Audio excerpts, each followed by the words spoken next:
On a hot day in July of 2011, Dr. Barbara Elliott stood on a lakeside dock in Minnesota behind 3 of her 4 teenage daughters.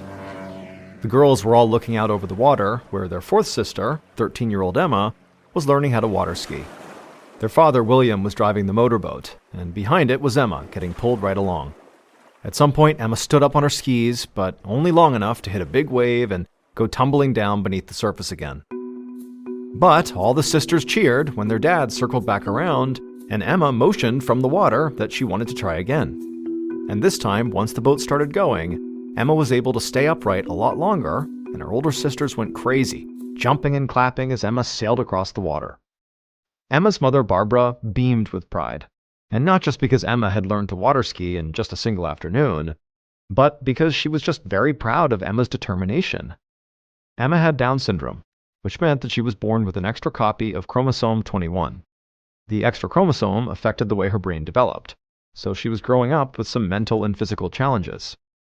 And so Barbara, who was a developmental pediatrician, knew full well how much harder learning how to water ski would be for Emma than it would be for her sisters. But Barbara realized very early on that she should never doubt Emma. Emma had always been outgoing and athletic. She loved soccer and swim practice. She took ice skating lessons and karate classes. She was also a social butterfly and was looking forward to starting middle school in the fall. Basically, whenever Emma set her mind to something, she always thrived. Emma skied for a few more seconds before losing her grip on the tow rope and splashing back into the water. But a second later, Emma came back up for air and gave her family a big thumbs up. Barbara could see Emma's big smile all the way from the dock. 5 months later, in December, Barbara meandered her way through a Christmas tree farm, enjoying the smell of freshly cut pine trees. Her daughters were up ahead, choosing which Christmas tree they should strap to the roof of the car and bring home.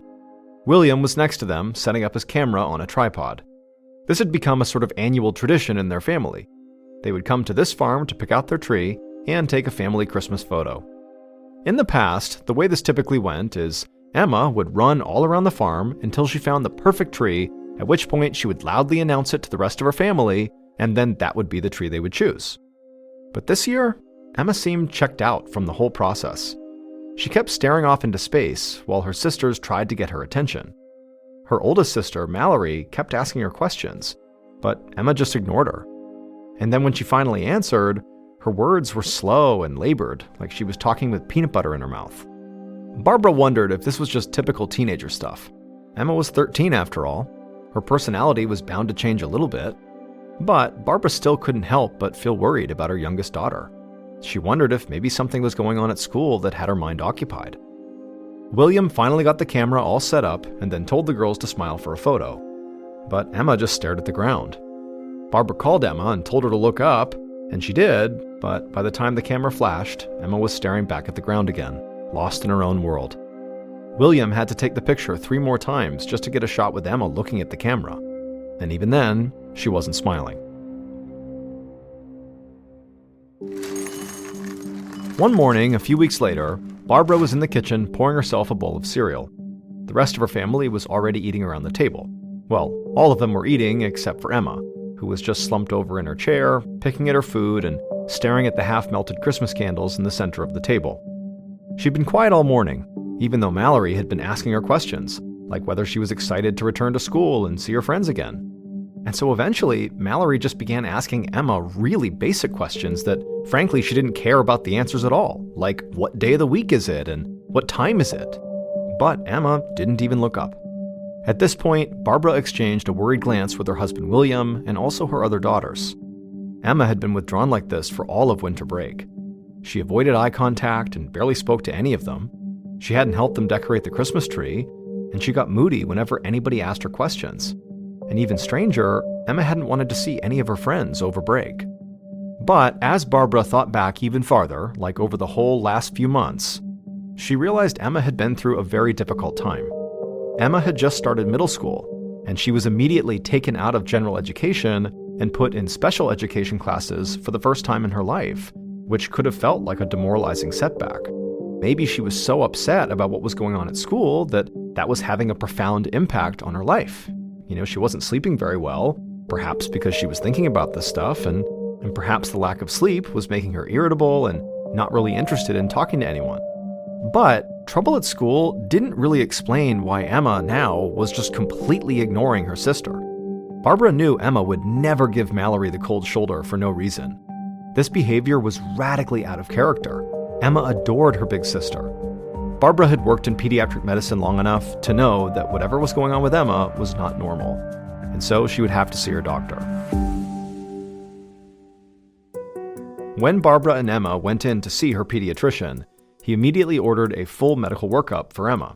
He ran all sorts of tests, like an EEG, which measures electrical activity in the brain, also a sleep study, a vision and hearing screen, and full blood work. But none of these tests showed anything wrong with Emma. But just to make sure they covered all their bases, the pediatrician also ordered an MRI of Emma's brain, which creates a detailed scan of the body using magnetic waves. And the MRI did show a few small abnormalities in her brain, but nothing that would explain the apathy, lack of focus, and intellectual decline Emma seemed to be experiencing. And so after that, the pediatrician said he had no further tests to recommend. Whatever was going on with Emma, it didn't seem like a problem he could fix. Several weeks later, after the winter break was over, Barbara was upstairs helping clean Emma's room. Emma used to clean it herself, but she wasn't doing her chores anymore. On top of Emma's increasing social isolation, she'd also begun having these frequent crying episodes. But just as the tears would dry up, she'd burst into fits of laughter. And also, Emma had become hypersensitive to noise and touch. She wouldn't even let her mom brush her hair. She barely slept at all, which Barbara knew was taking a further toll on her mood and energy levels. Her daughter seemed like a shell of her former self. It was emotionally very painful for Barbara to clean Emma's room these days, dusting the trophies and mementos that lined her shelves. They were all reminders of who Emma used to be, a girl who was thriving. Once Barbara was finished dusting, she picked up Emma's backpack, which was overturned on the floor. And as she lifted it up, a small bundle of papers fell out. She was about to set the papers on Emma's desk when she realized the papers were actually letters written by Emma to her favorite teachers. Now, Barbara would never invade her children's privacy if she could help it, but given everything going on with Emma, she gave herself permission to dive into these notes. They were all about Emma's struggles in school. Some of the students in her new special education classes were too aggressive, she wrote. They would throw fits and shout, and this really upset her. But the teachers yelled at her too, which upset her even more. She didn't like school anymore, and she just wanted to go back to 5th grade. Barbara noticed that all these letters were written back in September and October, about 6 months ago, right around the time that Emma first became lethargic and reclusive. Barbara realized that Emma had known all those months ago that something was wrong. She'd written these letters basically asking her teachers for help, but for whatever reason, it appeared like she was either too shy or too overwhelmed to actually deliver them. Reading her daughter's notes was heartbreaking for Barbara, but it was also fairly informative. She began to wonder if maybe she was wrong to think that her daughter's struggles were a medical issue. If Emma was having this much trouble adjusting to her new school, maybe her condition was actually psychological.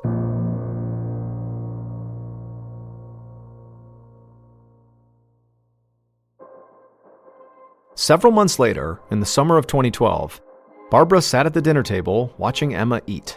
Emma was bent over her plate, shoveling food into her mouth, and swallowing it so quickly she barely had time to chew. Emma had been an eating machine over the past few months, but tonight she was really gorging herself. Even though Barbara was a pediatrician herself, she could not explain why her daughter's behavior had changed this much. After Barbara had found Emma's letters, she and her husband had taken Emma to every therapist and psychiatrist they could find. And one psychiatrist who specialized in children with disabilities diagnosed Emma with post-traumatic stress disorder, or PTSD, due to the difficult transition from elementary school to middle school. She'd prescribed Emma antidepressants, and at first they appeared to work. But then she complained that the medication made her feel dizzy, and so they stopped it.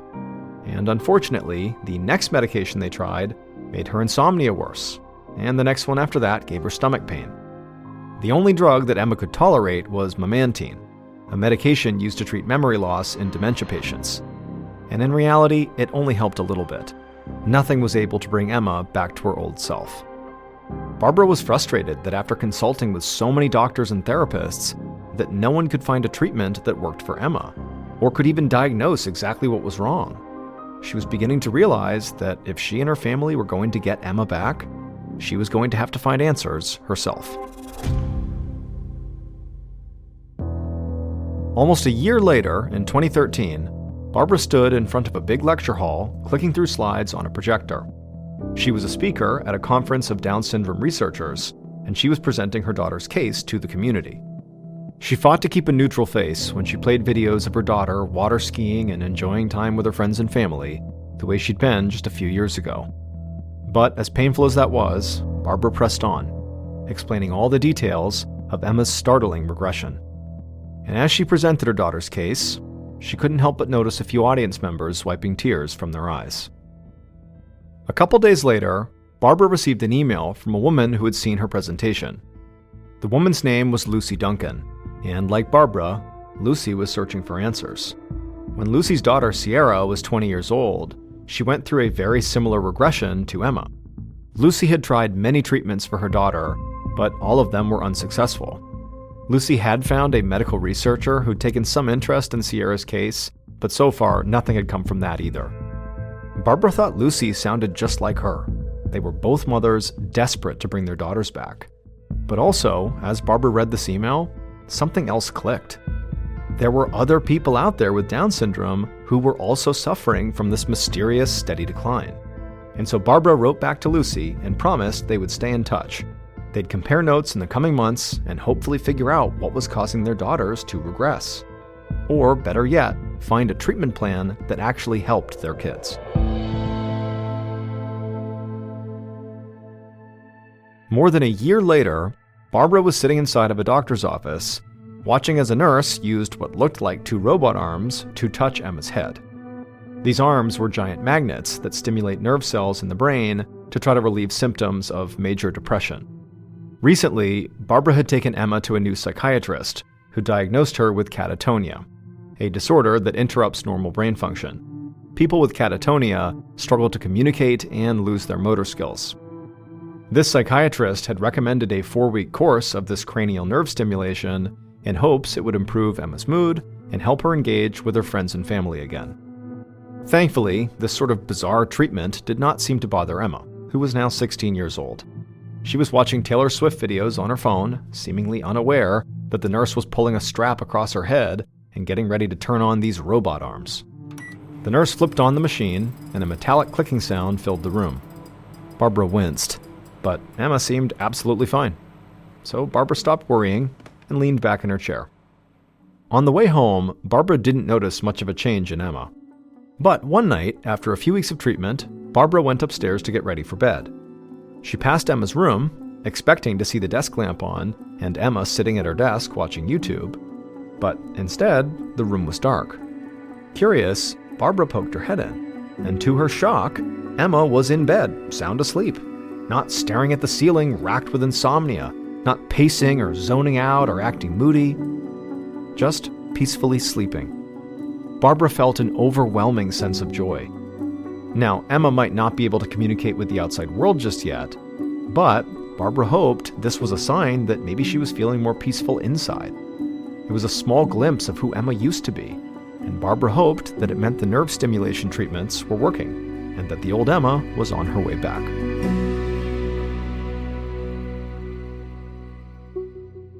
Two years later, in 2016, Barbara sat down in the living room and opened up her laptop. Emma was 18 years old now, and they were still searching for a comprehensive treatment plan. Nerve stimulation had helped Emma, but she was by no means back to her normal self. She was still very withdrawn anytime they were out in public, and she suffered from severe obsessive-compulsive disorder. Obsessive-compulsive disorder, or OCD, is a condition where people have unwanted thoughts and feel the need to do certain actions to ease their anxiety about them. They can interfere with their daily life. But, as always, her mom, Barbara, had a plan. A few days earlier, Barbara had spoken with Lucy, the woman who contacted her after her presentation at the Down syndrome conference. Lucy's daughter, Sierra, was also still struggling, and so they wanted to see if there were any other parents of Down syndrome children out there who had watched their kids regress and their personalities disappear. So they had started a Facebook support group. And now, Barbara clicked on that group's page, and she was immediately overwhelmed. It had been up for only a few days, but already dozens of parents had joined, posting stories of their once thriving children. And each post had a similar ending. Their kids suddenly regressed and became a shell of who they used to be without any explanation. Barbara couldn't believe how many stories like hers were pouring in. She called Lucy, and the two of them stayed on the phone, scrolling through the messages together. Parents asking for help, swapping tips and treatments, and sharing information about physicians who managed to help their kids in some way. Barbara loved the feeling of not being alone as she read through these posts. But she also realized something. Everyone seemed to have tips for mild improvement, but nobody had met any physician who had actually cracked the code and figured out what actually caused this regression in the first place. And so all these Facebook posts forced Barbara to confront a potentially heartbreaking reality. None of these kids and young adults were getting any better. It seemed like Emma's future was going to be about just adjusting to this new normal, not about regaining what she had lost. But Barbara could not accept that.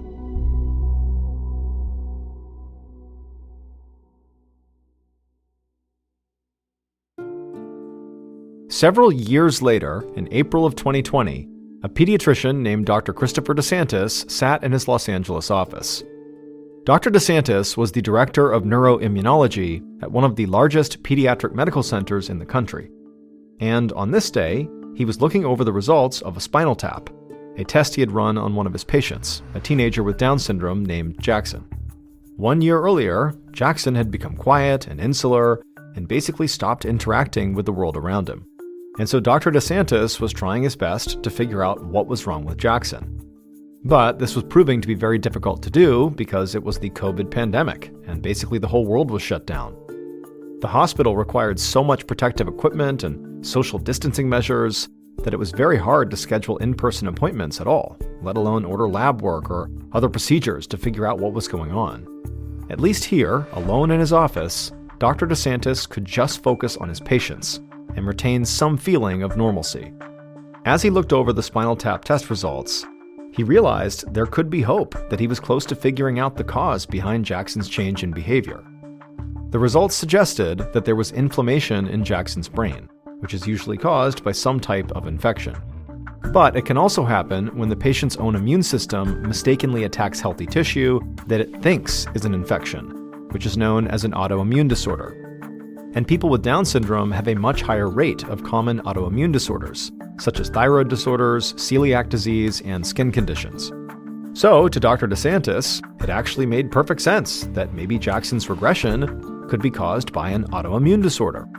The doctor wondered if there was a way to reset Jackson's immune system so that the inflammation in his brain might decrease. And so he decided to try a standard treatment for immune disorders called intravenous immune globulin, which gradually purifies the immune system. If it worked, Jackson just might be able to reconnect with the world around him, instead of living inside of this isolating fog. 2 weeks later, Dr. DeSantis was back in his office catching up on work when he heard a commotion in the hallway, a mix of cheering and applause and stamping feet.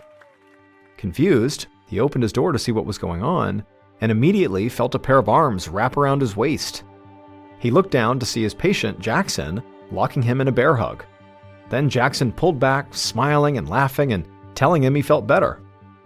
Dr. DeSantis couldn't believe it. This was a completely different kid from the near catatonic teenager that checked into the hospital a month ago.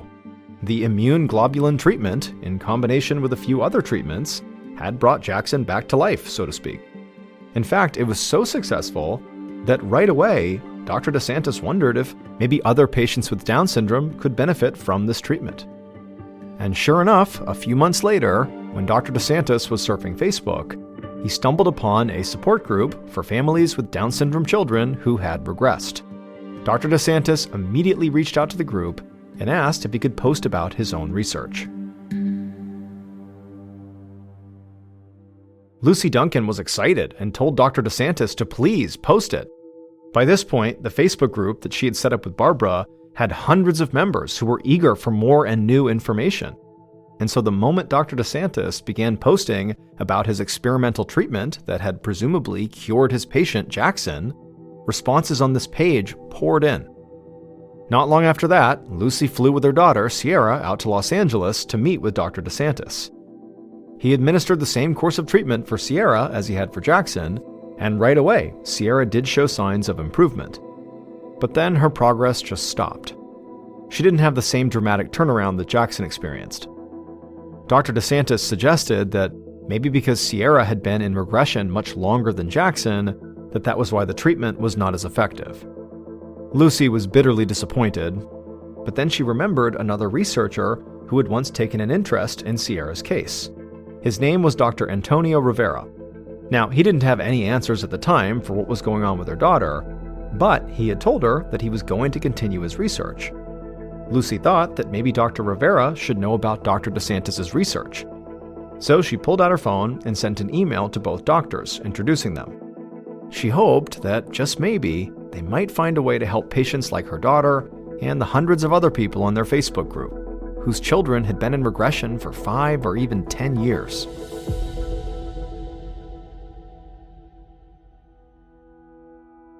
Following Lucy's introduction, Dr. DeSantis reached out to Dr. Rivera, and he was delighted to learn that Dr. Rivera had continued his Down syndrome research. Dr. Rivera suspected that this regression was caused by the extra chromosome 21 that people with Down syndrome are born with. He believed the extra chromosome caused them to generate an overly powerful immune system that can sometimes turn on the body itself, making people sick instead of protecting them from disease. This would explain the inflammation Dr. DeSantis had discovered in the brain of his other patient, Jackson. Dr. Rivera suspected that medical researchers had not noticed this autoimmune disorder until now, at least in part because of the history of bias in the medical field about people with Down syndrome. And Dr. DeSantis agreed. If a typical teenager suddenly became a lethargic and moody loner, their doctors would treat it like a major issue. But Drs. DeSantis and Rivera both suspected that doctors generally paid less attention to antisocial behavior in people with Down syndrome because they already had an intellectual disability. Dr. DeSantis was thrilled to meet a doctor whose research aligned so closely with his own. The two of them decided to work together to bring attention and resources to this autoimmune disease. In 2022, Dr. DeSantis took the lead on a paper that named the condition Down syndrome regression disorder. In the paper, he explained that it affects between 1 and 5% of those with Down syndrome.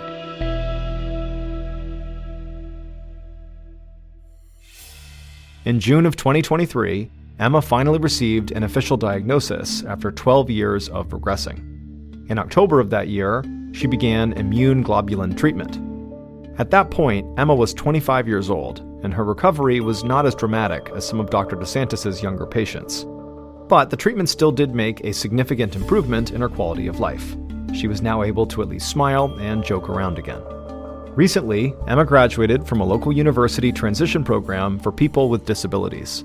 She's making friends again, performing in community theater, and water skiing, something she hadn't been able to do for 10 years. On the afternoon of August 2nd, 1998, a 48-year-old, 6-foot 6-inch tall hiker named Mike Turner stopped for a moment and took his bottle out of his backpack and took a sip. Mike was standing in a cluster of trees on the side of this mountain about 11,000 feet up, inside of an area in Wyoming called the Fitzpatrick Wilderness. The Fitzpatrick Wilderness is easily one of the most visually striking places in the entire world. It's like all of the extremes of nature kind of collided together in this one place. You have these massive, 13,000 foot tall snow-covered mountain peaks, you have glaciers, and then right below them, right at the base of these huge mountains, are all these lush green fields full of tall grass and flowers and animals running around and little streams and lakes. I mean, it's absolutely picturesque. In fact, some of the pictures of this area, they look fake. They're so ridiculous. But the real reason the Fitzpatrick Wilderness was known as this unbelievably beautiful place was because really it went kind of untouched by people because it was so hard to get to. I mean, basically the only people who stepped foot in this very surreal landscape were really experienced outdoors people like Mike Turner, because it took a lot of know-how just to get to this area and to survive in this area. This is a very, very rugged place.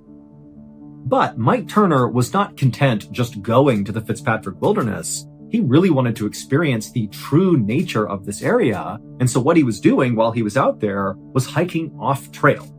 And so he's in this totally remote place, hiking around in an area that was not even marked on a map. Now, to anybody who has not done any compass and map navigating out in the wild, this might seem totally reckless. And to a degree, it sort of is. But it's something that people totally have a knack for. I can speak from my own experience. When I was in the military, we did a lot of compass and map navigating, like in the backcountry in Alaska and also in California. And I was terrible at it. But I can tell you, some of my classmates definitely had sort of like an innate skill to understand where they were in relationship to terrain features. And then if you combine that with proper training and experience, I mean, these guys got really good at just being able to navigate with a map and compass.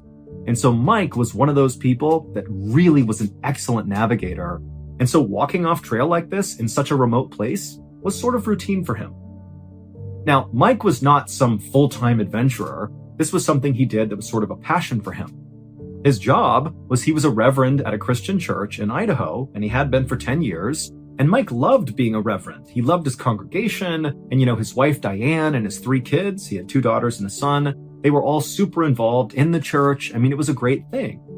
But at the same time, being a reverend was a lot of work, a lot of responsibility, and a lot of stress.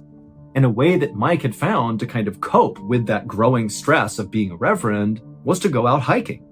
He actually found, sort of ironically, that when he was out in nature hiking, he felt closer to God than when he was inside of his church preaching. And it was because he sort of looked at the world as this grand gift from God and imagined being in the Fitzpatrick Wilderness, looking at this unbelievable terrain. I mean, it looks like, God made this. I mean, who else could? This is so strikingly beautiful. And so with that as context, on this particular day that Mike had stopped to sip water 11,000 feet up on this mountainside, this was actually the 4th day of a 9-day pre-planned solo hike through this wilderness that Mike had been planning out for over a year. Now, even though Mike was a very skilled hiker and backpacker and survivalist, he knew doing any sort of really long solo hike came with a whole bunch of risks that only really come if you're solo hiking.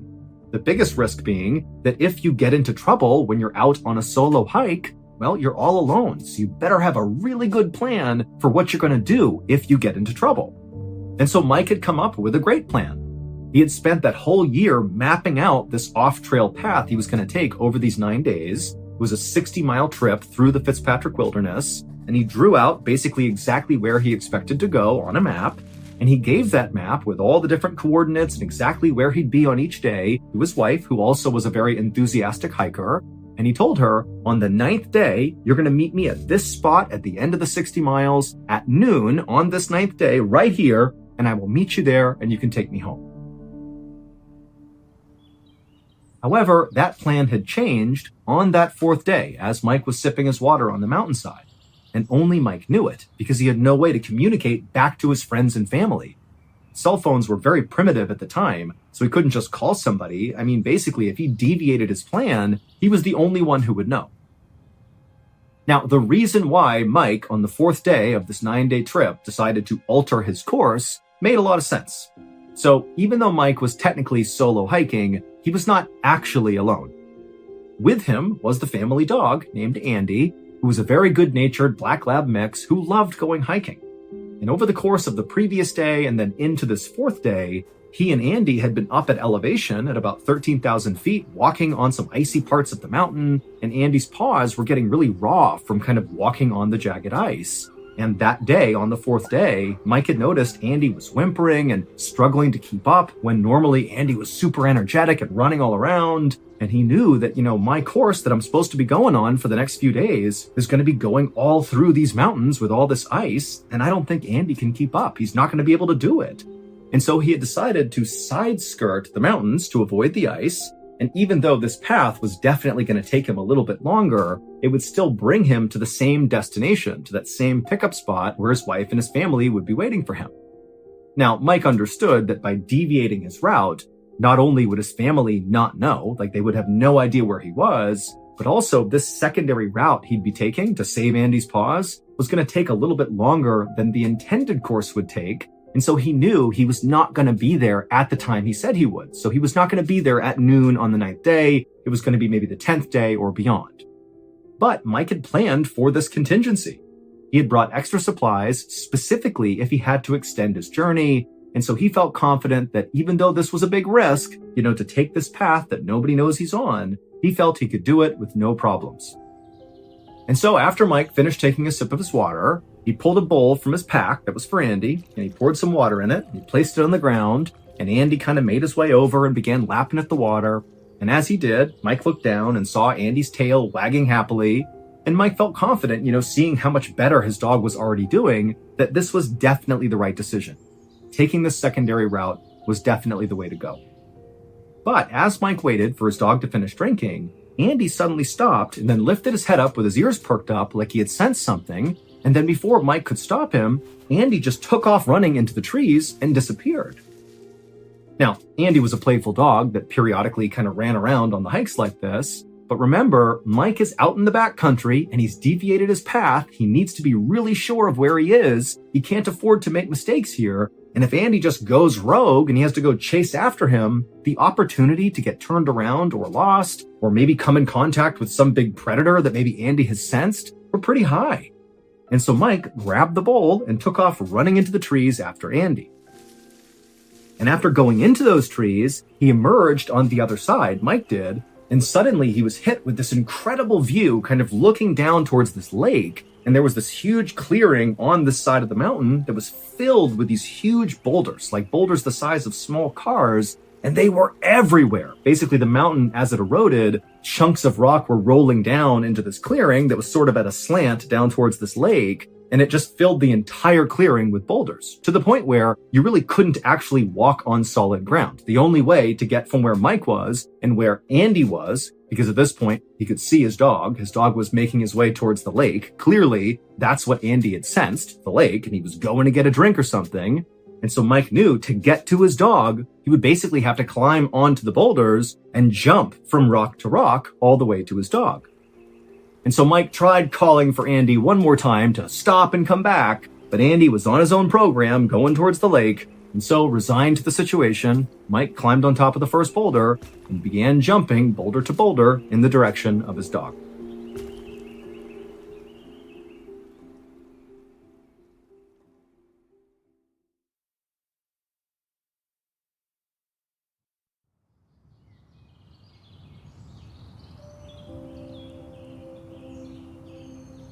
One week later, on the afternoon of August 9th, Mike's wife, Diane, along with her 3 kids and some family friends, stood at the start of a trail called the Big Sandy Trail, which was the designated meeting spot where Mike said he would meet his family at the end of this 9-day journey. And as Diane stood there at this meeting place, she kept anxiously checking her watch. Mike was late, and not just a few minutes late, he was a full 24 hours late. Mike was supposed to be there on the 8th at noon, and now it's the 9th, and he's still not here. But remember, Mike is a guy that did stuff like this fairly regularly. He was very competent out in the wild, and everybody knew when he went off on this journey that of course there was some variability to when he would actually arrive at the meeting place. Despite Mike saying, I'll be there on the 8th at noon, Diane and her friends and family all sort of felt like, well, I hope he's there at noon, but realistically he might be, several hours or maybe even a day late, and that's okay. And so the day before, when he didn't show up at noon, people were anxious, but they were okay. Now, 24 hours later, and still Mike has not shown up, there's no trace of him, Diane and her kids and the family friends, they were starting to worry. And in fact, before Mike left on this trip, he told Diane that if for some reason he does not show up on the 9th, so 24 hours after he said he would be there, and it's past 4 o'clock on the 9th, this is the trigger point, that Diane should call the authorities and assume something is wrong and send out a search party. And so Diane is checking her watch on the 9th, and soon enough, it's 4 p.m., Mike's not here, 4:05, 4:10, 4:15, still no Mike. And even though she knew her husband said, now it's time, go get the authorities, she just couldn't bring herself to do it. She felt like it's such a huge to-do if you get a search party organized out here. I mean, that's a massive effort, super expensive. And she felt like the second she told authorities that Mike would come walking out of the wilderness with a big story to tell and a big apology for being late. And so she convinced herself that, you know what, give him one more day, I'm sure he's bound to show up. But the next day, on the 10th, when still there was no sign of Mike, that morning, Diane did go to the authorities and she reported Mike missing. And just as she expected, a massive search was launched for Mike. But you need to keep in mind here that again, Diane and the searchers and everybody besides Mike has no idea that he has altered the path he was on. And they're going to be searching this massive expanse of wilderness that even with the best of conditions, knowing exactly where someone is on their route, I mean, it's so hard to find people out here. I mean, it's totally rugged. Things are obscured from view, from the air, from the land. There are areas you can't even get to. There's predators out there. I mean, this is a dangerous thing to be doing. And again, they don't know he's not even on that path anymore. He's deviated. And so, despite helicopters in the air, horseback teams out in force, hundreds of volunteers combing the area looking for Mike, nobody found a trace of him. And after 2 weeks went by with this huge search producing nothing, they finally had to call it off. And so, of course, Mike's family is just unbelievably devastated. They have no idea what's happened to Mike.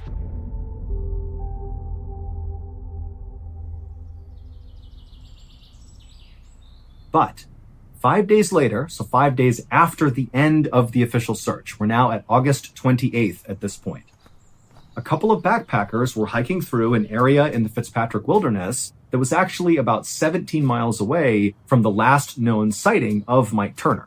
Now, that was not when he went through the trees and saw the boulders. This was around the time Mike literally began the 9-day epic journey. Somebody had seen him in one area, and so where these two backpackers are is about 17 miles away from there. And so these two backpackers, they were aware that Mike Turner was missing because there were flyers up all over the place around the outside of the Fitzpatrick Wilderness at the beginning of all the trailheads and in town and all over the place. So they were aware of this, aware that Mike was missing and his dog was missing.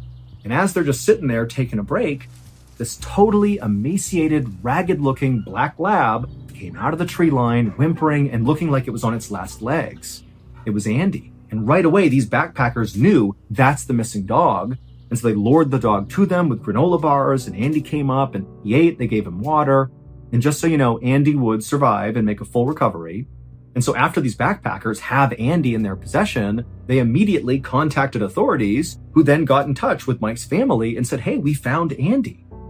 And so you can imagine the absolute roller coaster of emotion Mike Turner's family is going through. Now that they hear Andy is okay, Andy's come out of the forest, they're thinking, oh my goodness, maybe Mike is okay too. Maybe Andy can lead us back to where Mike is. Mike is this totally skilled survivalist. He's got to be alive out there. And so after discovering Andy, a second search was launched using Andy as the guide dog. They basically went to that spot where the backpackers found him, and basically Andy's family and some other volunteers allowed Andy to lead them back into the wilderness, hoping it would lead them to Mike. And so as this new search began with Andy leading the way, a separate backpacker, who we will call Brian, just for the sake of the story, that's not his name, but we're going to call him Brian, he was hiking through a section of the Fitzpatrick Wilderness not near where Andy was. This is a separate area. And Brian, he was not involved in looking for Mike Turner, but he was aware that Mike was missing because, again, he had seen all the missing person flyers, he'd seen the news, and when he began his own hike into the wilderness, he had seen at the start of his own trailhead a big flyer with a picture of Mike Turner and his dog saying he was missing. So Brian's aware of Mike Turner's absence, but he's just going on his own hike into the wilderness. And after a few days of solo hiking his way into this totally rugged expanse, he eventually reaches this kind of dense cluster of trees about 11,000 feet up on the side of a mountain, and he walks through those trees, and when he emerges on the other side, out in front of him, sloping down to a lake, is this unbelievable boulder field that practically takes his breath away. But that was not the thing that really got his attention. Instead, as he's taking in these boulders and this unbelievable view of the mountains in the distance and this lake, he noticed there was a man sitting on a rock fairly far across this boulder field with his back to Brian, just staring at the lake. Now, remember, this is like the middle of nowhere, and Brian certainly was not expecting to come across any other person on this journey. And so naturally he thought, okay, I need to go up and make sure this guy is okay, or if nothing else, I want to talk to him. I mean, this is a very rare thing to come in contact with other people out here. And so Brian began walking towards this guy to see what was going on. Well, that man was the missing hiker, Mike Turner. My goodness, did Mike Turner have a story to tell.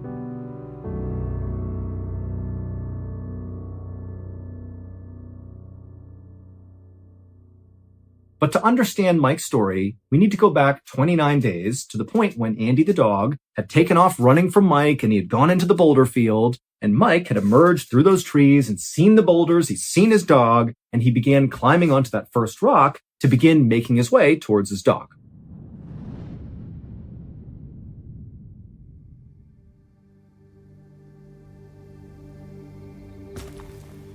So Mike, he gets up on that rock, and he begins hopping from boulder to boulder to boulder. And at first, it's going fine. He gets about halfway across the boulder field. He's, yelling to Andy to stay put, and he's kind of making his way. It's all good. But then he reaches this one particularly large boulder that when he jumped onto it, it was kind of unstable, and it began to wobble under his feet. And so instinctively, Mike tried to leap off of the wobbly boulder onto another boulder that was right nearby. But when he jumped, he sort of undershot this second boulder and so did not land on it and stay put on it. Instead, he kind of hit the face of this second boulder and slipped down to the ground. Didn't hurt Mike. He's just now on the ground in this small space between the boulders. However, unfortunately, the wobbly boulder right behind Mike, well, it didn't just continue to wobble. It wobbled to the point where it rolled forward and literally came to a rest against the second boulder that Mike had just jumped onto and failed to land on top of. Basically, wobbly boulder impacted second boulder, sandwiching Mike between them. But critically, it did not harm Mike. This is going to take some explaining, but it'll make sense after I go through it. Wobbly boulder had what looked like almost a U-shaped cutout on the face of the wobbly boulder. Like imagine a perfectly round boulder, but there's like a divot kind of sitting on the front of it. And it just so happened that on the second boulder in front of wobbly boulder, it also had a sort of divot on the face of it, kind of looking like a U-shape. And when these two boulders collided, these 800-pound boulders, Mike happened to be standing exactly in the position where those two cutouts wrapped around him like shackles. They basically pinned his ankles together, where he could not pull his legs up and out of this totally tight space that was just big enough to hold his legs in place. It was like he was anchored to the ground. But again, Mike is unharmed. His legs aren't broken. He's not battered, nothing. He just cannot move. Now, Mike instantly would have known this is a really big issue because he can't move these 800-pound boulders. They are 800 pounds. And he's by himself, minus his dog, who can't really help him with the boulders. And so Mike immediately just jumps into, oh my goodness, I have to find a way to somehow just move these boulders even just a millimeter, a centimeter would be enough to free his feet. And so he pulled off his bag and one by one, he pulled out every piece of equipment he had, including his camera tripod and his stove and whatever he had. And he did everything he could to try to pry these stupid boulders off of him, but they would not budge. And so after 2 hours of trying in vain to free himself, it dawned on Michael that he was not going to be able to free himself. The only way he was getting out of here is if somebody found him and rescued him.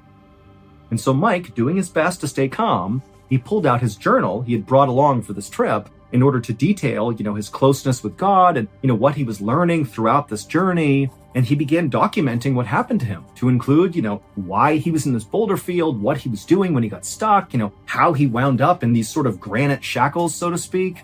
He also very clearly in his writing was very much putting his faith in God to get him out of here. He wrote in his journal on this first day, 2 hours into this predicament, "I am in your hands, Lord. I don't know what I may face." The idea being, I don't know what's going to happen to me, but my faith is in you. I know you will help me through this. And so after writing this initial entry, Mike turned his attention to survival. Like not trying to push the boulders off, but trying to survive amidst the boulders as long as possible.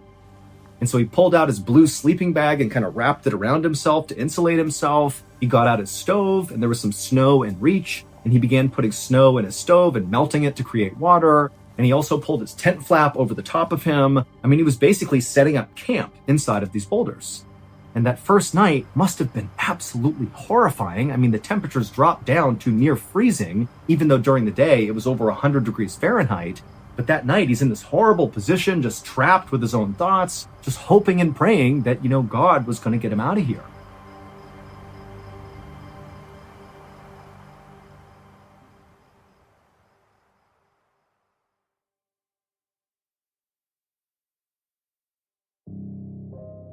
The next day, when Mike woke up, he wrote in his journal some more, and he began detailing his biggest fears.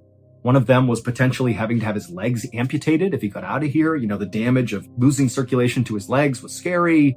He wrote that he had food for at least a week, but he only had 2 quarts of water, and there wasn't all that much snow around him left to melt, and he was running out of fuel, and so he was really worried about not having enough water, even though, very ironically, he was like 25, 30 feet away from a lake, which he could have drank water from, but again, he's trapped to the ground. And so on the second day, Mike actually attempted to throw his water bottle, which he connected some rope to try to get it into the lake to capture some water and pull it back to him. But when he threw it, it was just short of the water. He could not get it into the water, so he couldn't scoop any water into his bottle. And then when he tried to retrieve the bottle, as the bottle was being dragged towards him, it got wedged in some rocks. And again, he can't move, so he can't possibly fling it out of these rocks. And so he couldn't even get his water bottle back. And so by the end of that second day, Mike's tone in his journal began to change. It wasn't totally negative yet, but he began talking about how, man, I wonder what's going to happen when I run out of water. I wonder what my urine will taste like if I mix it with Crystal Light. So it was kind of like he was joking about the fact that he was going to try to make his pee taste better, but it also showed he was beginning to realize just how serious the situation was. Nobody knows where he is. He's completely off the beaten path. He has no idea if anybody even knows he's in trouble, and he's about to be out of water.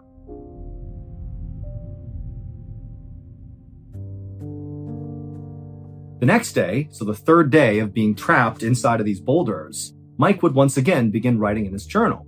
And his tone seemed a bit more optimistic, despite the fact that he has not solved, this water crisis he's about to face. He's down to his literal last quart of water.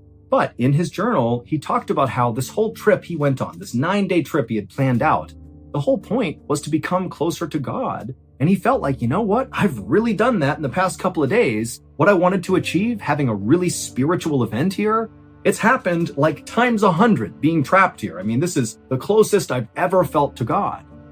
But you could just tell there was just an underlying sense that I'm going to get out of here. I'm going to learn from this experience. I'm not going to take stupid risks anymore. I'm going to be a better father, be a better husband, be a better reverend. I'm going to make something of myself. I'm going to improve as a result of this suffering I'm going through right now. However, over the next few days that Mike continued to be trapped in these rocks with no help coming, his optimism clearly waned. He began to write that he was angry with God. He wondered, is this a punishment for something I've done? And he also thought, maybe I failed God. And that's why I'm here. But it was just clear that Mike, who was this deeply spiritual person who absolutely believed in a higher power, how could he be in this terrible position and not be getting any sort of help from God? How could that be? But unfortunately for Mike, his situation only got worse. On about day 5 or 6, as Mike was laying wretchedly inside of this horrible camp he had built, he noticed that he had completely lost feeling in his left leg. Like completely. It was a dead leg at this point. And even though he knew by this point how bad of a situation he was in, this sparked a new, very real fear inside of Mike that he detailed in his journal. He knew his body was actually beginning to break down, and still there is no help, no divine help coming in despite all his prayers. There's no one coming to rescue him. He is all alone. In fact, Mike would write in his journal something that practically brought me to tears when I read it first, and it just said, "So lonely, more than I imagined." I just can't picture what it would be like to be trapped out there. You're not hurt, but you can't go anywhere, and you're all alone, just slowly withering away. And your family, they're somewhere out there, they have no idea, nobody knows. It's just unbelievably devastating. The mental torture this man went through is just out of this world. but it just keeps getting worse. Day 6, day 7, Mike at some point actually dropped his journal, and because he can't actually reach it anymore, he just picked up whatever objects he had and continued writing on them, like his pocket Bible, and then also there was an instruction manual for his stove, and he would write in the margins, and his writing just continued to get more and more pessimistic and sad. He began writing about how intensely he regretted his decision to take the long route. He was totally setting him up for this situation. Nobody would have known where he is. And so he's hating on himself. He's still mad at God. Why aren't you here? Aren't you seeing how badly I'm suffering? I mean, this is a guy who's basically losing his mind with regret and anguish and just pure loneliness. I mean, this is horrible. Then on the 7th and 8th day or 9th day that he was stuck in these boulders, once again, Mike's writing on his random things that he wrote on took another turn. Not only was his writing becoming more and more illegible, because he's literally dying here. I mean, his body's breaking down. He's exposed to the sun all day, and then at night it's freezing cold. He's not having any water. He's drinking his urine. He's got no food left. He can barely write. His writing begins to talk about his family and his children. At this point, Mike must have known the end is near. And so all he had was just the thoughts of his family. He began wondering, what his kid's life were going to be like in the future, because obviously the implication here is he knows he won't be there to see it. He'll be dead. And then in some of the last entries he would make, it was obvious that really Mike had turned back to God. Now he was back to approaching God with open arms. He was no longer upset or questioning God's plan. He was just ready. He actually wrote in his journal, "Fill me with peace, Lord. May my conditions not deny my love for you." And then he wrote, "I'm ready to die, though I'm missing my family." And then in his final entry, which must have been on the 10th day of his predicament, Mike's writing was basically completely illegible at this point because he's right on death's door. And even though you can't really tell what he wrote, at the end of this final entry, it says, "Love, Dad." It was like he was saying his final goodbye to his family. Then Mike took off his wedding band and he placed it on the rock next to him because he knew once he died and decomposed, the ring would fall off his bones and be lost in the rocks below. And he clearly wanted his family to have that wedding ring, so he placed it on the rock and then he prepared to die.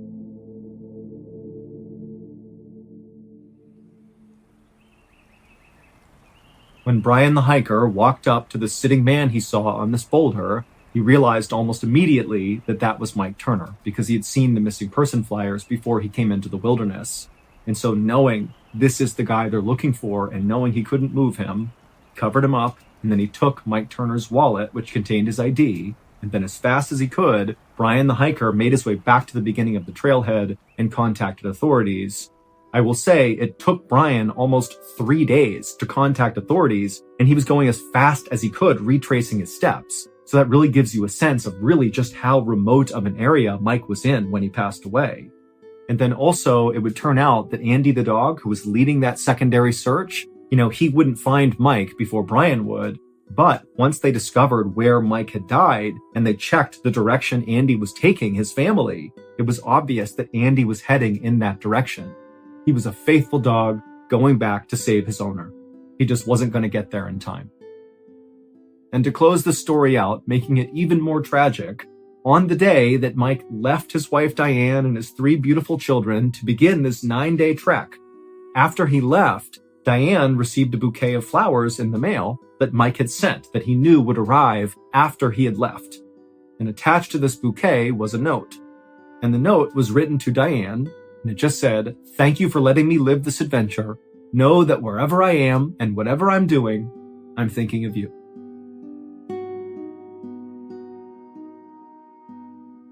28-year-old Patricia Kimball had to force herself to smile as she looked out at the laughing group of friends who filled her backyard.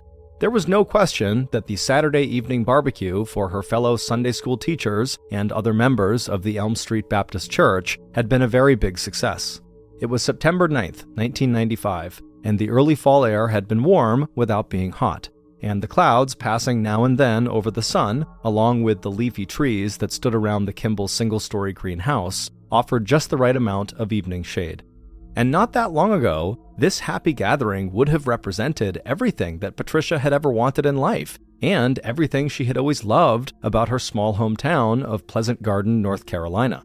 There was her 26-year-old husband with his toothy smile, green eyes, and strong, sturdy build, and right next to him was Patricia's brother, Reuben, and his wife, Christy, and just off to Patricia's right, she could see her closest friends laughing and chatting as they began to gather up empty plates and leftovers and take them into the kitchen. And out of sight, but still within 30 miles of where Patricia was standing, there was the apartment complex where she worked as a manager, there was the building supply store that her husband owned, and there were the homes of her parents, her in-laws, and her cousins. But ever since Patricia's marriage 17 months earlier, the happiness that Patricia had expected to feel as she assembled these building blocks of a good life, husband, family, church, friends, and work, had slowly faded. And in its place was Patricia's growing sense that the future she had imagined when she walked down the aisle to exchange rings with the man she had loved ever since she first laid eyes on him might never materialize. Yes, she and Ted had their cozy 3-bedroom house on Brandon Station Court, and yes, they were both devout Christians who were active in their church, and yes, Patricia still hoped that she and Ted would start a family together. And yes, some of her anxieties, like the fact that the house she lived in had been robbed twice, had nothing to do with being married. Still, the break-ins had shattered the sense of security Patricia felt as she started her new life with Ted. Even though no one had been hurt, and the burglar who robbed them the second time had eventually been caught by police, now, no matter how hard Patricia tried to control her fear, she still felt her chest tighten every time she approached the house and saw an unfamiliar car in the driveway or parked out on the road. And maybe it was that feeling of always looking over her shoulder that had made every other event that had nibbled away at Patricia's dream of a safe and happy married life seem worse than it really was. But overall, it just felt to Patricia that the love and romance that brought her and Ted together 3 years ago had been totally replaced by practical daily routines. Instead of spending the weekend together camping in the mountains, she and Ted sat at the kitchen table and paid the bills, or cleaned the house, or mowed the lawn. And Patricia wouldn't have minded the feeling of settling into that kind of routine if she felt like she and Ted were still enjoying their time together. But lately, Patricia had begun to worry that after less than 2 years of marriage, she and Ted were already starting to grow apart.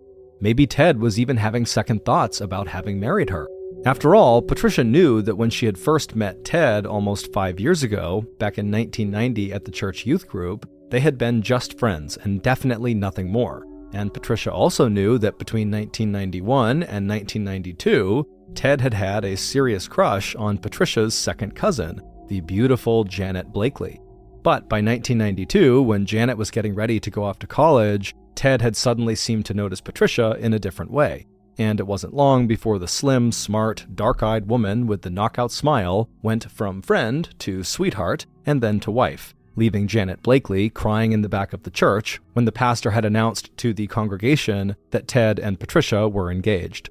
At first, when Patricia tried to talk to Ted about their marriage, he had looked at her in surprise, then pulled her close and told her everything was good and she should stop worrying.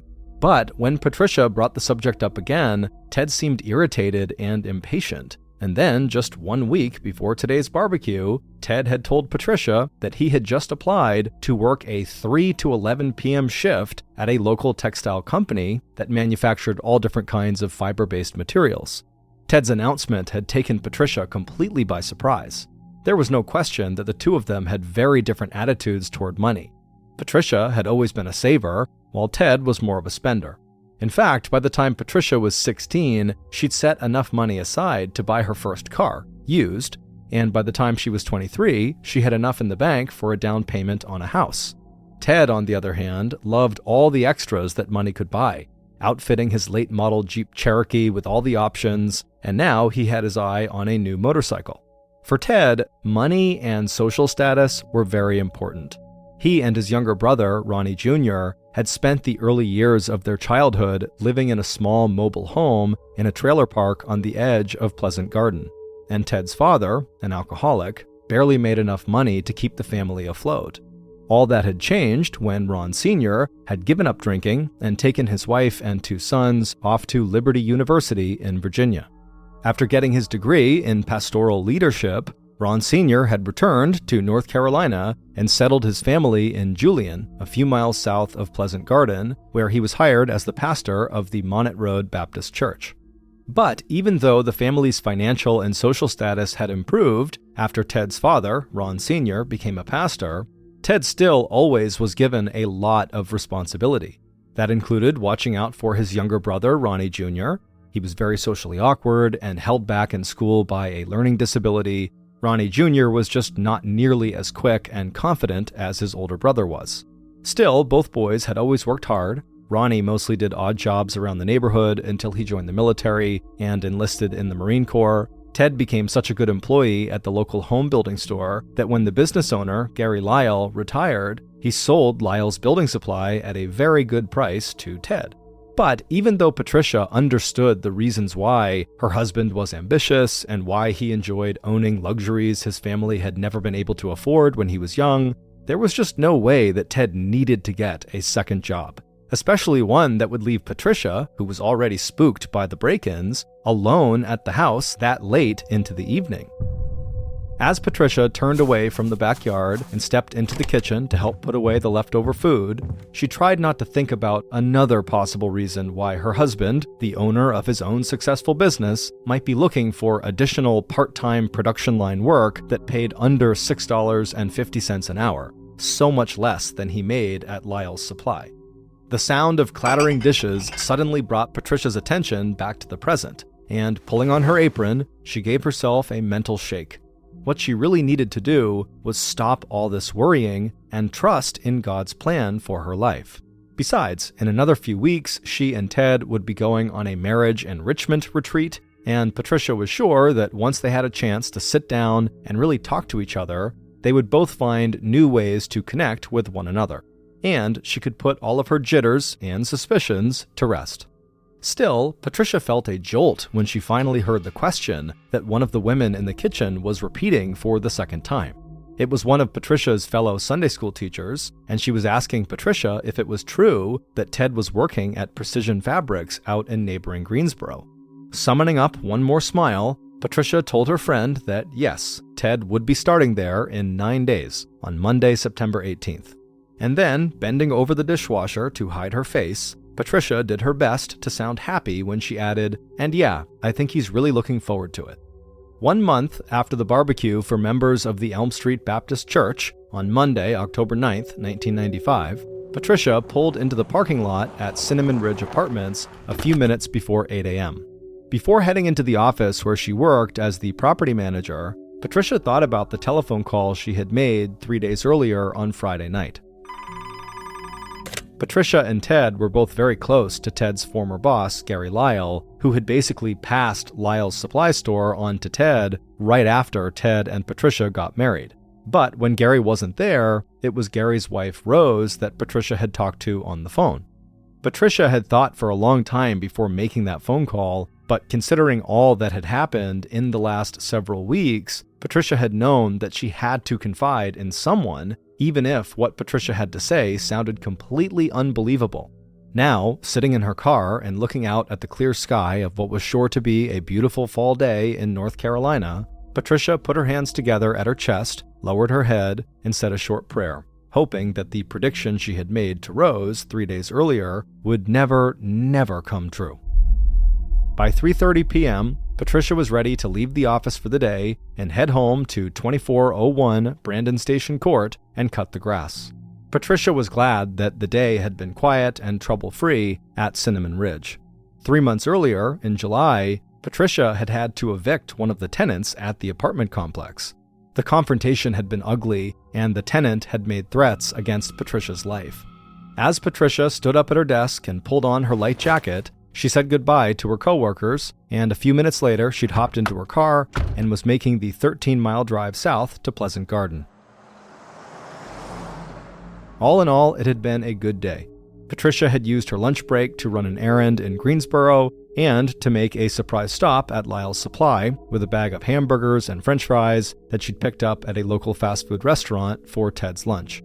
The two of them had avoided talking about money, or about the fact that Ted wouldn't be home that evening until after his shift at Precision Fabrics, which ended at 11 p.m., Instead, they talked about what Ted's younger brother, Ronnie Jr., had planned for his short leave home from the Marine base where he was stationed at Camp Lejeune, 3 hours to the southeast in Jacksonville, North Carolina. Like most people who knew the Kimball brothers, Patricia had always been struck by the obvious favoritism that their parents had always shown for Ted. That had always made her feel a little protective of her awkward but straight-arrow brother-in-law, and glad he had met and married his fresh-faced and cheerful wife, Kimberly. Patricia had also reminded Ted that after she mowed the grass that afternoon, she'd be going to a Bible study group that was meeting at 7 p.m. at the church. But at about 4 o'clock, as soon as Patricia caught sight of her house on Brandon Station Court, she knew right away that she'd be changing her afternoon plans. And when she pulled into the driveway of the one-story green home with the American flag next to the door, she smiled, pulling her car over to the far left so she could squeeze in next to the vehicle already parked in her driveway. It didn't matter that Patricia was now parked halfway on top of the grass she intended to cut, because as she turned off the engine and hopped out of the car and headed to the front door, she knew she was not going to be mowing the lawn. At least not yet, because Patricia Kimball had company. A little over 4.5 hours later, the first Pleasant Garden fire engine, lights flashing and volunteer firefighters in full protective gear clinging to the outside grips, came screeching around the bend of Brandon Station Court. All eyes were already on number 2401, the one-story green house that now had waves of thick, muddy-looking smoke pouring out from under the front door and the openings in the chimneys, windows, and vents. And none of these first responders needed to be told that this house belonged to Patricia and Ted Kimball. Because the dispatcher at the fire department, who had taken the 911 call at 8:46 p.m. that evening reporting a house fire at 2401, had been Patricia's godfather. The emergency call was also personal for the lead firefighter, who had hopped down from the jump seat on the fire engine even before the truck had come to a full stop. 24-year-old Alan Fields had gone to high school with Ted Kimball, and he knew Patricia's family, the Blakeleys, even better.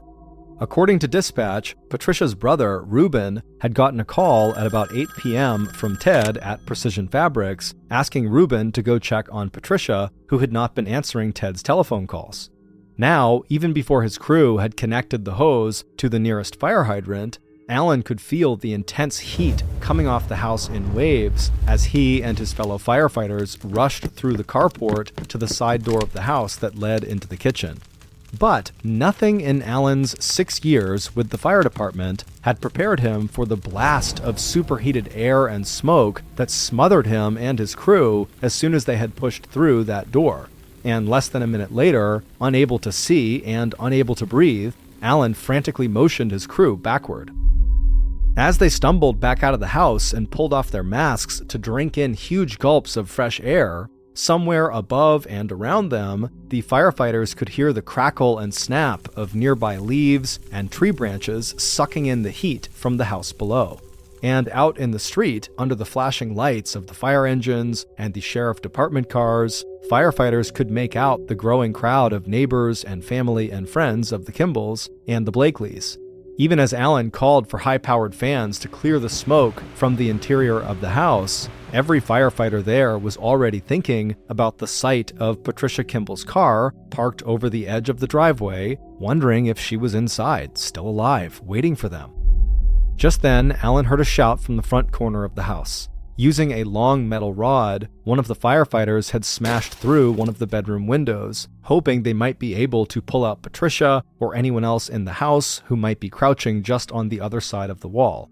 But even as the firefighter reached his arm through the window, there was a sudden burst of flames as the oxygen pouring in from outside reignited the hot embers inside. As another team passed a hose through the broken window to douse the fire that had just erupted, Alan and his crew pushed back into the kitchen, following the stream of air from the fans that was slowly knocking aside the walls of smoke. As the pressurized stream from the hose began hitting the walls and floor and ceiling, the air in the kitchen, then the living room, and then the hallway was filled with the sound of sizzling water.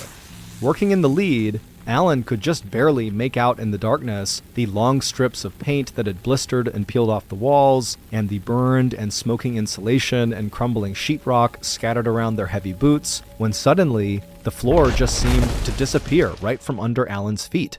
One second he was standing, and the next, he felt himself falling and rolling into a small space under the hallway, a 4-foot deep hole that had burned through the floorboards.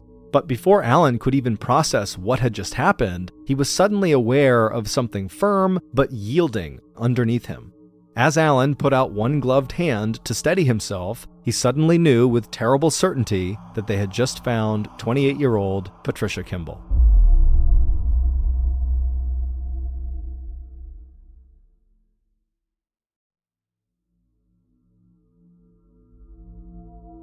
By the time Detective Jim Church from the Guilford County Sheriff's Department met up with his supervisor at 2401 Brandon Station Court that night, sheriff deputies had already strung yellow tape around the Kimball's property to hold back the crowd of spectators, and crime lab technicians and Guilford County fire inspectors were already combing through the smoking rubble inside the house. But within minutes, a simple walkthrough of the damaged building, lit by portable floodlights, told Detective Church and Sergeant Detective David DeBerry a lot of what those techs and inspectors would later confirm. The most important and obvious piece of that information was that the fire that had killed Patricia Kimball had not been an accident. Sitting right in the middle of the kitchen was an empty gasoline can, and Detective Church, who was also a volunteer firefighter, pointed out the obvious burn pattern caused by an accelerant like gasoline that led from the kitchen over the back of a couch in the living room and then down the hallway to where Patricia's body had been discovered. The detectives and fire inspector would also agree that whoever had set the fire had probably hoped it would burn long and hot enough to destroy the entire house. Instead, the fire had probably only burned intensely for maybe a few minutes, not hours, leaving the bedrooms in the house practically untouched by actual flames.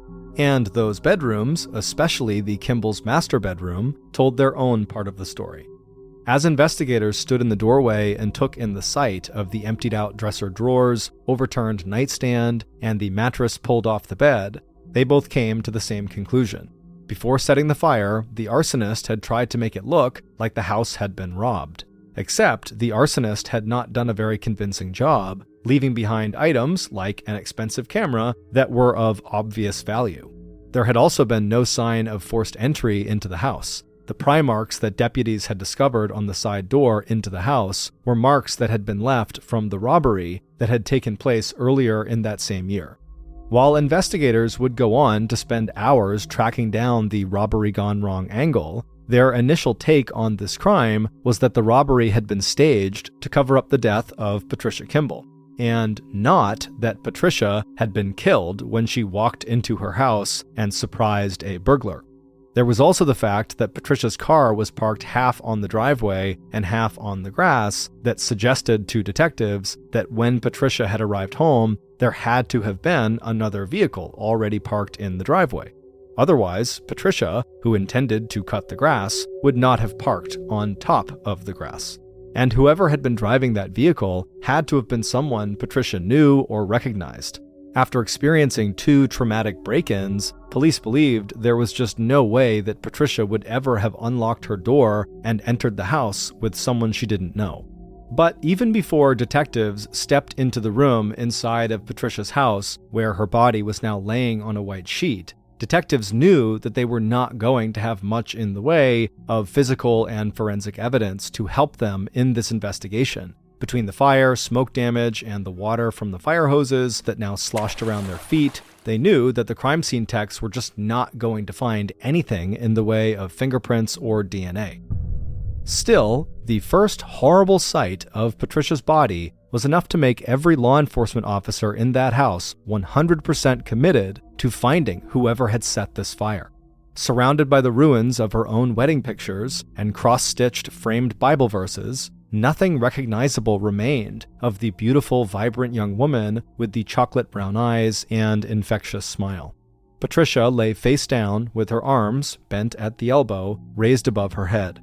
All but one tuft of clothing had been burned from her body, and only charred stumps remained where her left foot and entire right leg should have been.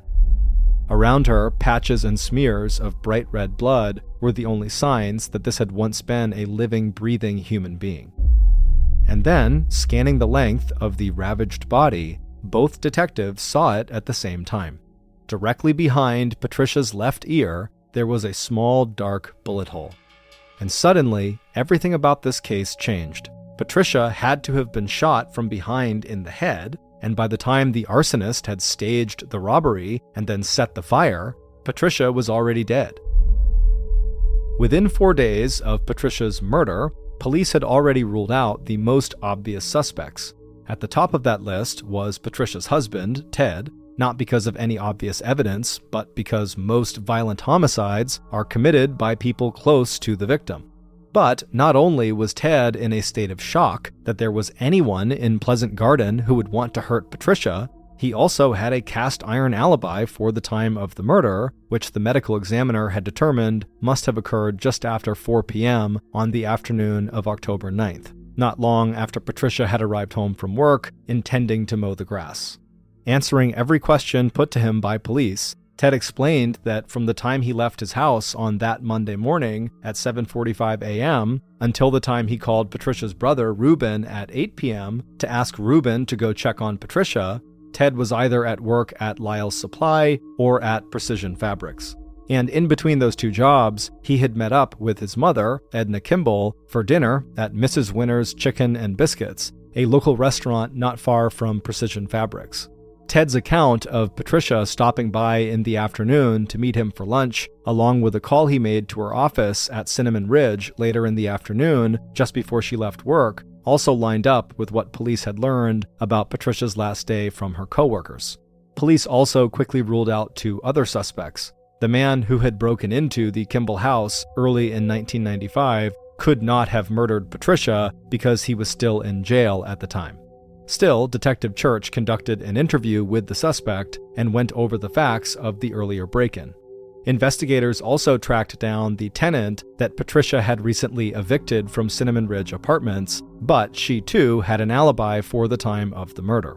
But even as detectives seemed to be hitting one dead end after another, they were also turning up more and more information about growing strains between Patricia and Ted in the weeks leading up to Patricia's murder.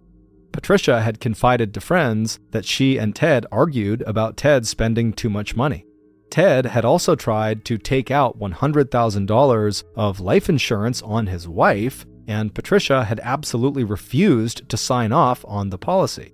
Those same friends also told police that when Ted started working his part-time job at Precision Fabrics about 1 month before Patricia's death, Patricia had worried that he hadn't taken the job because he wanted more money. Instead, he had taken the job because he wanted to spend less time with Patricia. And despite the fact that Ted had an alibi and that he never collected on that life insurance policy, police continued to treat Ted as a suspect, circling back again and again to ask him more questions about his relationship with his wife and looking for inconsistencies in the story Ted had told police about his activities on the day of Patricia's murder. It wasn't until Ted hired a lawyer and later posted a $10,000 reward for information leading to the arrest and conviction of Patricia's murderer that investigators were forced to leave Ted Kimball alone and admit that the homicide investigation into Patricia's death had started going cold. But for Detective Jim Church, this was a case he just could not let go of. And over the next 14 months, the 49-year-old investigator kept track of any new developments in the lives of Patricia Kimball's family and friends. He also reached out beyond Patricia's immediate circle to interview Ted's brother Ronnie out at Camp Lejeune and any of the women that Ted had dated before he married Patricia, including Patricia's cousin, Janet Blakely. But it wouldn't be until late January 1997, more than 1 year after Patricia Kimball's murder, that Detective Church finally got the tip that would break his first homicide investigation wide open. And when that tip came in, Detective Church literally could not believe the identity of the caller, the tipster, at the other end of the telephone line. It was the son of Reverend Jerry Falwell, the founder of Liberty University in Virginia and one of America's best-known Baptist pastors, televangelists, and conservative activists. And according to Jerry Falwell's son and attorney, one of the students enrolled at Liberty University's training program for pastors had just given the Reverend Jerry Falwell Sr. the name of someone who might be involved in the death of Patricia Kimball.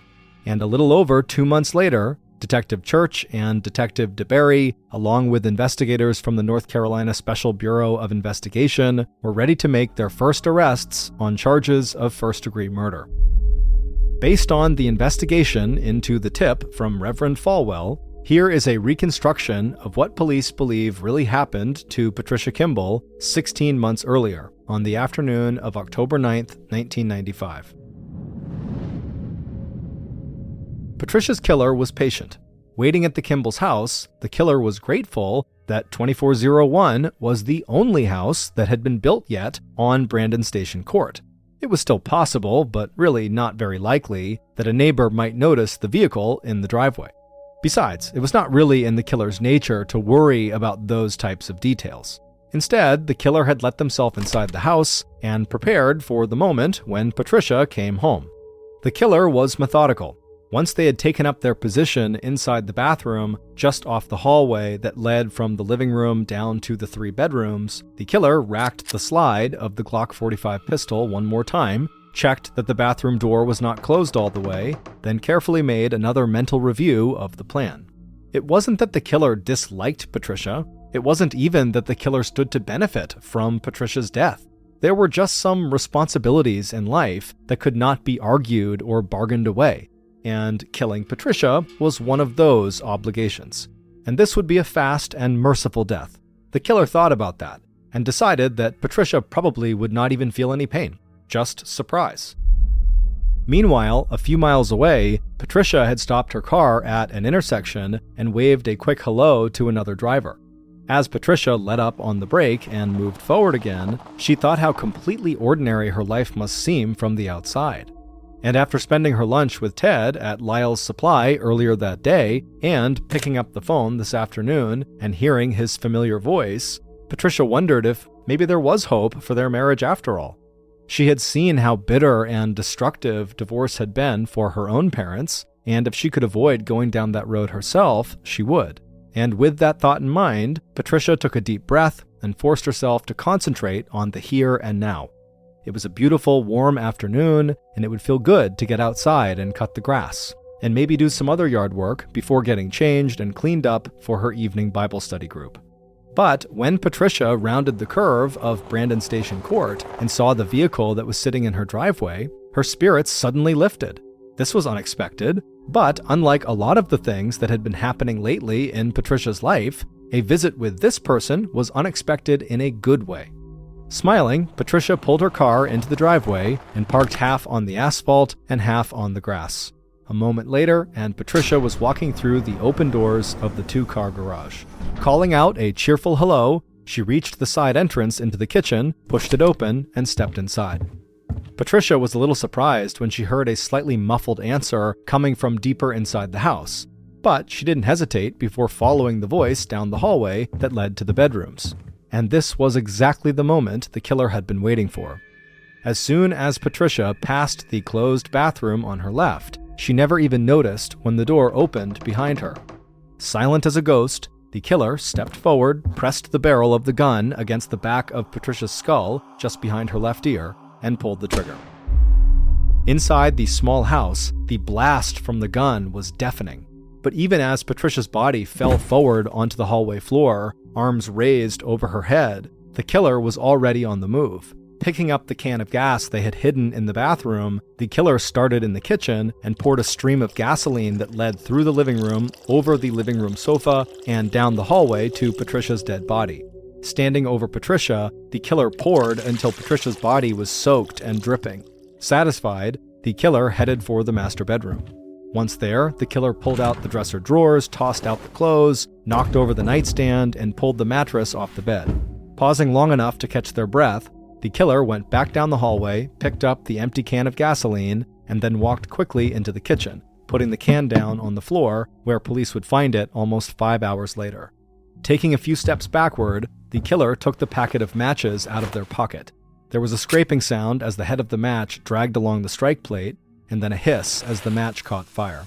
Flicking the lighted match towards the puddle of gasoline, the killer only stayed long enough to make sure the flames caught as the fire began its journey from the kitchen, through the living room, over the sofa, and finally going up in a roar as it reached the body laid out in the 12-foot-long hallway. A minute later, and the killer was gone. Late in January of 1997, 16 months after Patricia's murder, Ronnie Jr. and his wife Kimberly were out in Lynchburg, Virginia, visiting one of Ronnie's old friends. Mitch Whidden was a former Marine who was now enrolled in the Pastoral Leadership Program at Liberty University, the same program and the same university where Ronnie Jr.'s own father had studied back when Ronnie was just a boy. It was also the same program and university where Ronnie had decided that he would like to go once his military service was over. Mitch knew that Ronnie had been very affected by the tragic and unsolved murder of his sister-in-law, Patricia, and Mitch hoped that his friend's decision to go into the ministry would help Ronnie find comfort and direction in his life. But when the two friends sat down together in the evening to pray, Mitch was totally shocked at the change that suddenly came over Ronnie when Mitch began to read out loud from the Bible. Jumping to his feet, Ronnie paced back and forth across the room before slamming his hands against his head, and then he turned to face Mitch and he said, "I did it. I killed her. I killed Patricia." One day later, on Saturday, January 25th, Mitch drove to Liberty University and put in a desperate request to speak to the university founder, Reverend Jerry Falwell Sr. Mitch needed Reverend Falwell's advice. Mitch had heard a murder confession from a friend, but the friend had refused to turn himself in to the police. Within minutes, the Reverend's son, an attorney, was calling Detective Church at the Guilford County Sheriff's Department, advising the detective to go speak with a seminary student at Liberty University named Mitch Whidden. Detective Church did not waste any time. 9 days later, Mitch Whidden was talking directly to Detectives Church and DeBerry, along with an agent from the North Carolina Special Bureau of Investigation. And according to Mitch Whidden, Ronnie Kimball had not acted alone. On the night that Ronnie confessed to Mitch that Ronnie had killed Patricia, Ronnie had also said that it was his older brother, Ted, Patricia's husband, who had asked him to commit the murder. Although Ted had promised his younger brother a cut of the life insurance money Ted expected to collect after Patricia was dead, Ronnie had told Mitch that he agreed to kill Patricia because Ronnie would rather die than say no to his older brother. It would turn out that in the months leading up to her death, Patricia Kimball had every reason to be worried, not only about her marriage, but also about her personal safety. Patricia had been upset when Ted pressured her to sign off on a life insurance policy that would have paid Ted $100,000 in the event of Patricia's death and $200,000 in the event that Patricia died an accidental death, like, for example, if she was burned to death in a tragic house fire. What Patricia did not know until just days before her death was that after Patricia had refused to sign off on that insurance policy, Ted had forged her name on the policy and submitted it to the insurance company. What Ted apparently did not know when he forged Patricia's signature and when he asked his brother Ronnie to kill Patricia was that the insurance company needed more than just Patricia's signature to issue the policy. They also needed Patricia to take a series of blood tests as well as a physical examination in order to approve the paperwork. And when the insurance company agent and the doctor's office called to schedule those tests, saying they had Patricia's signature on the policy, Patricia had become hysterical, said no to the tests, and slammed down the phone. It was on Friday, October 6th, 1995, 3 days before her murder, and right after Patricia had found out about the forgery, that she called Gary and Rose Lyle and told Rose that if anything ever happened to her, Patricia, police should investigate her husband, Ted. What Patricia had never suspected was that Ted, who had always seemed to wield a lot of power and influence over his younger brother Ronnie, would somehow persuade or pressure Ronnie to actually harm or kill Patricia. and apparently, Patricia was murdered before the insurance company had time to contact Ted and tell him that the company could not issue the insurance policy he had requested for his wife Patricia, and upon her death, Ted would not be collecting on the forged policy. Right from the start of the investigation, Detectives Church and DeBerry suspected that Ted had to be involved, and they had even begun to suspect that Ronnie Jr. may have conspired with Ted to kill Patricia. But without a confession and without any hard physical evidence that linked either brother to the crime, the investigation had ground to a halt. However, in the months before Ronnie's confession to his friend Mitch Whidden, Detective Church continued to collect information that suggested to police that Ted's motive for getting married in the first place was money. Gary Lyle, Ted's employer at Lyle's Building Supply, had made it clear that he was more likely to sell his business to Ted if Ted were married and settled down. And Patricia's cousin, Janet Blakely, was one of at least 2 women who had all turned down Ted's marriage proposals. Janet's tears when she learned about Patricia's engagement to Ted had less to do with envy and more to do with concern for Patricia, who was wearing the engagement ring that Ted had offered to Janet just 1 month earlier. Police even speculated that Ted's decision to get part-time work at Precision Fabrics was just to make sure that he would have an alibi when he arranged for Patricia's murder. It would also turn out that Ted had a history of running insurance scams. He overreported the number of items that had been stolen from the Kimball house in those 2 earlier robberies, and he also inflated the claims related to the fire damage on the house. Ted would also be charged with stealing construction supplies from local businesses and from a local church that he would later sell at Lyle's Supply. On March 31st, 1997, more than 17 months after the brutal murder of Patricia Kimball, police arrested Ted and Ronnie Kimball on charges of first-degree murder, arson, and conspiracy to commit murder. In September of 1998, almost 3 years after killing his sister-in-law, Ronnie Jr. was found guilty and sentenced to life in prison without parole.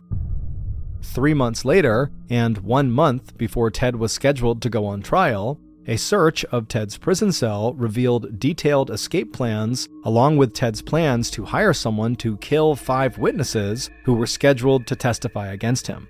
Included on that hit list were Gary Lyle, the man who gave Ted his start in business, and Gary's wife Rose, Patricia's telephone confidant. 2 months after police discovered Ted's hit list, Ted Kimball avoided a jury trial by pleading guilty to a lesser charge of second-degree murder along with arson and conspiracy. In January of 1999, a little over 3 years after Patricia's murder, Ted Kimball was sentenced to 107 years in prison.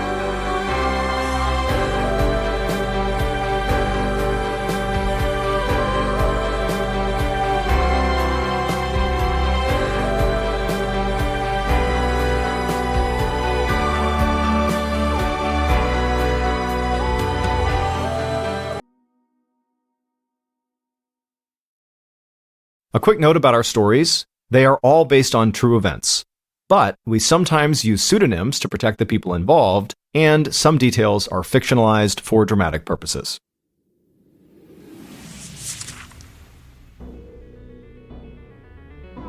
Thank you for listening to the MrBallen's podcast. If you enjoyed today's stories and you're looking for more bone-chilling content, be sure to check out all of our studio's podcasts.